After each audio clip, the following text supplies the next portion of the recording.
Nagkumpisay ang Mexican ng industriya na ng Parol San Fernando, pauli na ng Giant Lantern Festival.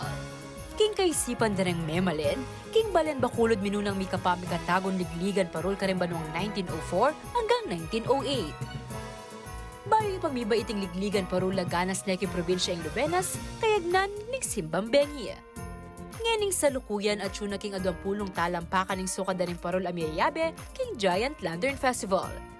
Paltutuin ni king sipagan, tiyaga, dedikasyon ng pontaglos-taglos sa pamangamit bayang teknolohiya da ring Fernandino. Inya naman ngening December 16, asaksyon tala pa si Bayo ring iganding parol dareng Apulong Barangay ang makyabe king Giant Lantern Festival 2023 king Robinsons Starmills Pampanga at magbilip king galing dareng Fernandinos. Idake kaya kayo ning syudad San Fernando, Giant Lantern Festival Foundation at ning CLTV36. Apan alben yerin live ini kay naging CLTV36. Karing kaya kaming 39 cable partners ang Poking Signal Channel 115. May kitikita mo, Kabalen!